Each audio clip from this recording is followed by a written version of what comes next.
നമസ്കാരം. നരേന്ദ്രമോദിയുടെ നേതൃത്വത്തിലുള്ള കേന്ദ്ര സർക്കാരിനെ ഞങ്ങൾ ഇപ്പോൾ താഴെയിറക്കുമെന്ന് പറഞ്ഞുകൊണ്ട് പ്രതിപക്ഷ പാർട്ടികൾ രൂപീകരിച്ച ഒരു അവിയൽ മുന്നണിയായിരുന്നു ഇന്ത്യ മുന്നണി. എന്നാൽ വീമ്പിളക്കിയതുപോലെ മോദിക്കെതിരെ കാര്യമായി ഒന്നും ചെയ്യാൻ ഇവർക്കിതുവരെ സാധിച്ചിട്ടില്ല. ഇതിനിടയിൽ ഇന്ത്യ മുന്നണിക്കെതിരെ ഉയർന്ന ഒരു ആരോപണമാണ് ഇപ്പോൾ സമൂഹ മാധ്യമങ്ങളിലെ ചർച്ചാ വിഷയം. സ്വന്തം പാർട്ടിയിലെ പ്രവർത്തകരെ പോലും ബഹുമാനിക്കാൻ അറിയാത്തവരാണോ രാജ്യം ഭരിക്കാൻ തയ്യാറെടുക്കുന്നതെന്ന ചോദ്യമാണ് ഇപ്പോൾ ഉയരുന്നത്. നിങ്ങൾക്ക് ഈ വീഡിയോ കണ്ടാൽ കാര്യം എന്താണെന്ന് മനസ്സിലാകും.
RJD നേതാവ് ലാലു പ്രസാദ് യാദവിന്റെ മകൻ തേജ് പ്രതാപ് യാദവ് ഒരു വേദിയിൽ പരസ്യമായി ഒരു പ്രാദേശിക പാർട്ടി പ്രവർത്തകരെ മർദ്ദിക്കുന്നതിന്റെ ദൃശ്യങ്ങളാണ് നമ്മൾ കണ്ടത്.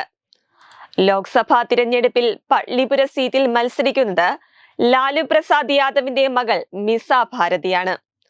ഇവരുടെ നാമനിർദ്ദേശക പത്രിക സമർപ്പണത്തിന് ശേഷം കൂടിയ പൊതുവേദിയിലാണ് തേജ് പ്രതാപ് യാദവ് പരസ്യമായി ഒരു പ്രാദേശിക പാർട്ടി നേതാവിനെ ഇത്തരത്തിൽ മർദ്ദിച്ചത്. സംഭവത്തിന്റെ ദൃശ്യങ്ങൾ സമൂഹ മാധ്യമങ്ങളിൽ വൈറലായതോടെ താനിത് മനഃപൂർവ്വം ചെയ്തതല്ലെന്നാണ് തേജ് പ്രതാപ് യാദവ് അവകാശപ്പെടുന്നത്. എന്നാൽ പാർട്ടി പ്രവർത്തകനെ തള്ളിയതിനു ശേഷവും പിന്നിൽ ചെന്ന് അദ്ദേഹത്തോട് ആക്രോശിക്കുന്ന തേജിനെ നമുക്ക് വീഡിയോയിൽ കാണാം.